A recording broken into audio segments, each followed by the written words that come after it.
നമസ്കാരം. മലയാളി വാർത്തയിലേക്ക് സ്വാഗതം. 2 ദിവസത്തെ ഔദ്യോഗിക സന്ദർശനത്തിനായി റഷ്യൻ പ്രസിഡന്റ് വ്ളാഡിമിർ പുടിൻ ഡൽഹിയിലെത്തി. പാലം വിമാനത്താവളത്തിലെത്തിയ പ്രധാനമന്ത്രി നരേന്ദ്രമോദി പ്രോട്ടോകോൾ മാറ്റിവെച്ച് പുടിനെ സ്വീകരിക്കുകയായിരുന്നു. 23ാമത് ഇന്ത്യൻ റഷ്യൻ വാർഷിക ഉച്ചകോടിയുടെ ഭാഗമായി പ്രധാനമന്ത്രി നരേന്ദ്രമോദിയുമായുള്ള നിർണായക കൂടിക്കാഴ്ച ഇന്ന് രാവിലെ ഹൈദരാബാദ് ഹൌസിൽ നടക്കും. 15ലധികം കരാറുകളിലാണ് ഒപ്പിടുന്നത്.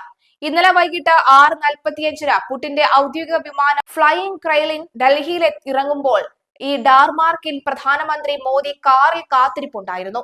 പുടിൻ വിമാനത്താവളത്തിൽ നിന്ന് പുറത്തേക്ക് വന്ന ഉടൻ തന്നെ മോദി കാറിൽ നിന്ന് ഇറങ്ങി ഹസ്തദാനം ചെയ്ത ശേഷം ആലിംഗനം ചെയ്യുകയായിരുന്നു.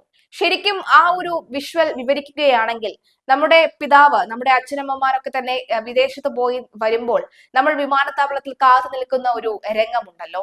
അച്ഛനെ കണ്ടു കഴിയുമ്പോൾ അല്ലെങ്കിൽ സുഹൃത്തുക്കളെ കണ്ടു കഴിയുമ്പോൾ, അമ്മയെ കണ്ടു കഴിയുമ്പോൾ ഈ കാത്തു നിൽക്കുന്ന കുട്ടി ഓടിച്ചെന്ന് അമ്മയെ കെട്ടിപ്പിടിക്കുന്ന, അച്ഛനെ കെട്ടിപ്പിടിക്കുന്ന ഒരു സന്തോഷമുണ്ട്. സത്യത്തിൽ അതാണ് ഈ ഒരു വിഷ്വൽ കാണുമ്പോൾ നമുക്ക് മനസ്സിലാകുന്നത്. ഏറ്റവും അടുത്ത സുഹൃത്തിനെ പ്രധാനമന്ത്രി എന്നോ മറ്റൊരു രാജ്യത്തിന്റെ, അതും റഷ്യ പോലെയുള്ള രാജ്യത്തിന്റെ പ്രസിഡന്റ് എന്നോ എന്നല്ല, ഇത്രയും ആലിംഗനം ചെയ്ത കൈയോട് ചേർത്ത് പിടിച്ച് നെഞ്ചോട് ചേർത്ത് പിടിക്കാനായി നിൽക്കുന്നു. പ്രോട്ടോകോൾ അടക്കമുള്ളവ മാറ്റിവെക്കുകയാണ്. അതായത് ഒരു പ്രധാനമന്ത്രി മറ്റൊരു രാജ്യത്തെ പ്രസിഡന്റിനെ സ്വീകരിക്കുമ്പോൾ അവിടെ വരേണ്ട നേവി ഉദ്യോഗസ്ഥർ, ആർമി കേഡറ്റർമാർ, ഗവർണർ അടക്കമുള്ളവ വരണം. ഒപ്പം രാഷ്ട്രപതി വരേണ്ടതുണ്ട്. പക്ഷേ ഈ പ്രോട്ടോകോൾ ഒന്നും തന്നെ പാലിക്കാതെ തന്നെ സ്വാഗതം, വീട്ടിലേക്ക് സ്വാഗതം എന്ന പോലെയാണ്. ഒരു വീട്ടിലേക്ക് എങ്ങനെയാണോ ഒരു സുഹൃത്തിനെ ക്ഷണിക്കുന്നത് അതുപോലെ ആയിരുന്നു പ്രസിഡന്റിനെ മോദി ക്ഷണിച്ചത്. എന്തായാലും രണ്ടുപേരും ഒരേ കാറിൽ തന്നെയാണ് യാത്ര തുടങ്ങിയതും. ഔദ്യോഗിക വാഹനമായ വെള്ള ഓറസ് സെനറ്റ് കാറിൽ രണ്ടുപേരും കയറുകയായിരുന്നു. പ്രധാനമന്ത്രിയുടെ ഔദ്യോഗിക വസതിയിൽ ഒരുക്കിയ സ്വകാര്യ വിരുന്നിൽ പങ്കെടുക്കാനാണ് നേരെ പോയത്. അതിനുശേഷം മാത്രമാണ് താമസ സൗകര്യം ഒരുക്കിയ ഹോട്ടൽ ITC മൗര്യയിലേക്ക് പുടിൻ പോയത്. ഇന്ത്യയിൽ 27 മണിക്കൂറാണ് പുടിൻ ചെലവാക്കുന്നത്. ഇന്ത്യയിൽ 27 മണിക്കൂർ മാത്രം ചെലവിടുന്ന പുടിൻ പങ്കെടുക്കുന്ന പ്രധാന പരിപാടികൾ ഇന്നാണ്. രാവിലെ 11 മണിക്ക് രാഷ്ട്രപതി ഭവനിൽ ആചാരപരമായ വരവേൽപ്പ് നൽകും. 11:30 രാജ്ഘട്ടിലെ ഗാന്ധി സമാധിയിൽ ആദരാഞ്ജലി അർപ്പിക്കും. പ്രധാന പരിപാടിയായ ഇന്ത്യ റഷ്യ ഉച്ചകോടി 11:50 ഹൈദരാബാദ് ഹൌസിലാണ്. തുടർന്ന് 1:30 ഇരു നേതാക്കളുടെയും സംയുക്ത പ്രസ്താവന. ഉച്ചയ്ക്ക് ശേഷം ഭാരത് മണ്ഡപത്തിൽ സാമ്പത്തിക ഫോറം പരിപാടിയിലും പങ്കെടുക്കും.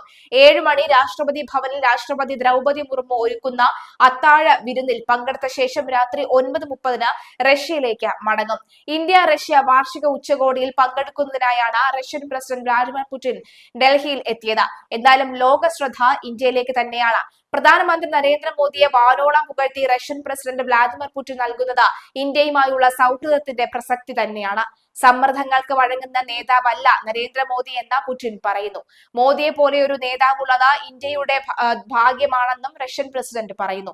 റഷ്യയിൽ നിന്ന് എണ്ണ ഇറക്കുമതി ചെയ്യാൻ ഇന്ത്യക്ക് അവകാശമുണ്ടെന്ന് പുടിൻ ആവർത്തിച്ചു. അമേരിക്ക ഇപ്പോഴും റഷ്യയിൽ നിന്ന് ആണവ ഇന്ധനം ഇറക്കുമതി ചെയ്യുന്നുണ്ട്. ഇതേ അവകാശം ഇന്ത്യക്കുമുണ്ടെന്ന് പുടിൻ പറയുന്നു. ഇരട്ട തീരുവ അടക്കം ട്രംപിന്റെ തീരുമാനങ്ങൾക്ക് പിന്നിൽ ഉപദേശകരാണെന്നും പുടിൻ കുറ്റപ്പെടുത്തി. ലക്ഷ്യം കൈവരിച്ച ശേഷം മാത്രമേ യുക്രൈനെതിരായ യുദ്ധം നിർത്തൂ എന്നും പുടിൻ ഇന്ത്യ ടുഡേക്ക് നൽകിയ അഭിമുഖത്തിൽ പറയുന്നു. റഷ്യയിൽ നിന്നും ഇന്ത്യ എണ്ണ ഇറക്കുമതി തുടരും. വ്യാഴാഴ്ച വൈകുന്നേരം 6:35 ഡൽഹിയിലെ പാലം അന്താരാഷ്ട്ര വിമാനത്താവളത്തിലെത്തിയ പുടിനെ സ്വീകരിക്കാൻ പ്രോട്ടോകോൾ മറികടന്നാണ് പ്രധാനമന്ത്രി നരേന്ദ്രമോദി നേരിട്ടെത്തിയത്. ഇരു കൈകളും നീട്ടി ഹ്രസ്വമായ ആലിംഗനത്തോടെയാണ് പുടിനെ മോദി സ്വീകരിച്ചത്. ഇരുവരും ഒരേ കാറിൽ ഒരുമിച്ചാണ് പുടിന്റെ താമസ സ്ഥലത്തേക്ക് പോയത്. റഷ്യ യുക്രൈൻ യുദ്ധം ആരംഭിച്ച ശേഷം നടക്കുന്ന ആദ്യ സന്ദർശനം കൂടിയാണ് ഇത്. പുടിനു വേണ്ടി രാത്രി പ്രധാനമന്ത്രി അത്താഴ വിരുന്നൊരുക്കി. വെള്ളിയാഴ്ചയാണ് പുടിന്റെ ഔദ്യോഗിക പരിപാടികൾ ആരംഭിക്കുന്നത്. രാവിലെ 11 മണിക്ക് രാഷ്ട്രപതി ഭവനിൽ രാഷ്ട്രപതിയുമായി കൂടിക്കാഴ്ച നടത്തും. തുടർന്ന് രാജ്ഘട്ടിൽ മഹാത്മാഗാന്ധിക്ക് ആദരാഞ്ജലി അർപ്പിച്ച ശേഷം ഹൈദരാബാദ് ഹൌസിലേക്ക് പോകും. അവിടെയായിരിക്കും പ്രധാനപ്പെട്ട ഉഭയകക്ഷി ചർച്ചകൾ നടക്കുക.